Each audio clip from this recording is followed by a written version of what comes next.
Muito bem, pessoal, vamos iniciar mais um conteúdo.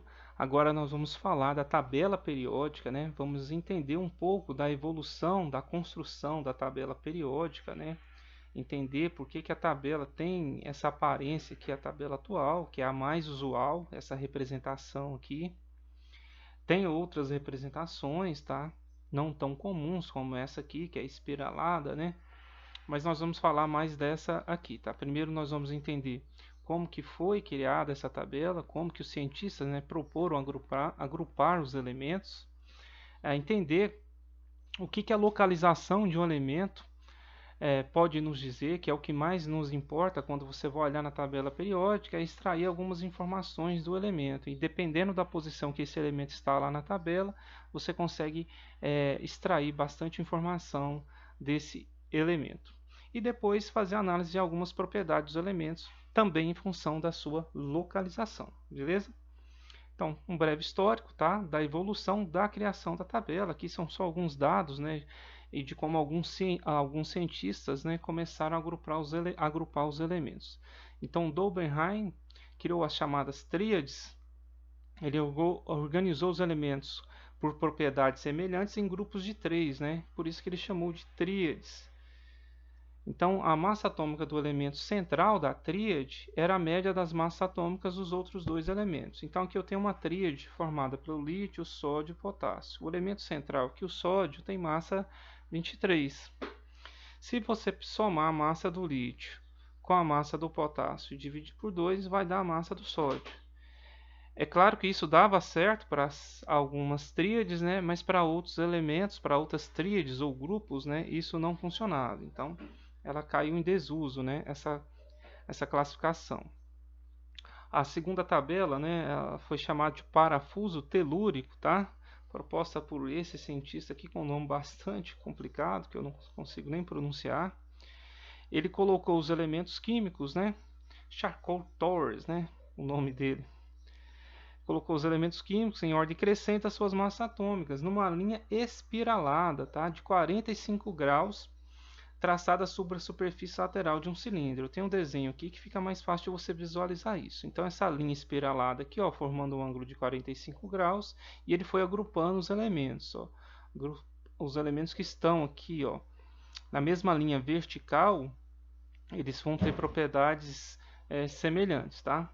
Mas essa tabela também teve alguns problemas, por quê? Porque ela misturava substâncias simples com substâncias compostas. E a representação gráfica dela é bastante complicada, tá? E era limitada também, só para elementos com número atômico inferior a 40, né? Existiam muito mais elementos na época que ela foi proposta. Então ela tinha essa grande limitação, esse parafuso telúrico. A lei das oitavas, né, de John Newlands, ele agrupou os elementos em grupos, né, de 7 por ordem crescente de suas massas atômicas. Então aqui, ó, hidrogênio, lítio, berílio. Então se você olhar de baixo para cima aqui, ó, as massas atômicas estão crescendo. Então ele colocou 7 num primeiro grupo, 7 no segundo grupo. E fez associação, ó, com a escala das notas musicais, ó. O oitavo elemento é uma espécie de repetição do primeiro. Então esse aqui, ó, é uma espécie de repetição desse. Esse é uma espécie de repetição desse. Esse é uma espécie de repetição desse. Como oitava de uma nota musical, né? Então, por exemplo, o mi oitavado quer dizer que ele é o mesmo mi, porém ele é bem mais agudo, né? Uma oitava acima.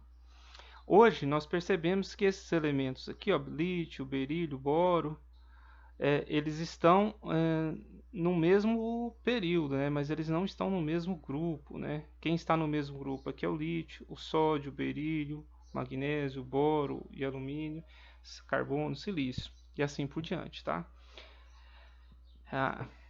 Então ele estabeleceu uma relação entre as propriedades dos elementos e a massa atômica. A esse tipo de repetição com propriedades semelhantes ele chamou de periodicidade, tá? E esta é a origem, né, do nome tabela periódica, por causa da periodicidade que dava para se observar, né, em função da massa atômica. Então, John Newlands foi o primeiro a observar isso, tá?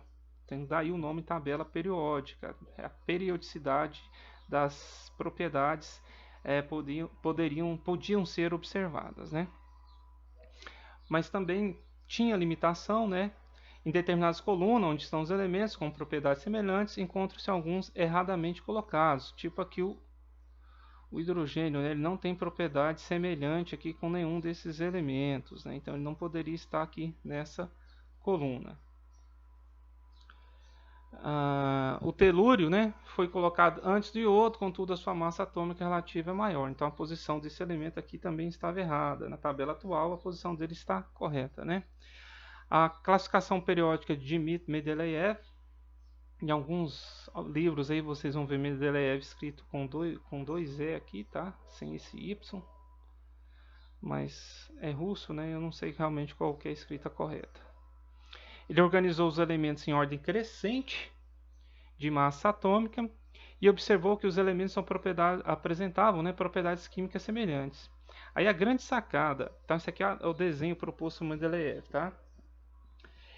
Do Mendeleev, que ele deixou lugares vagos, né, para os elementos que ainda estavam por se descobrir. Então, cada espaço desse vago aqui, ó, Mendeleev já previu que existiria um elemento que poderia ocupar esse espaço aqui, tá? Mas ele admitiu também que a tabela dele possuía alguns erros, que posteriormente foi resolvido isso, né, quando foi criada a lei periódica de Moseley, Henry Moseley.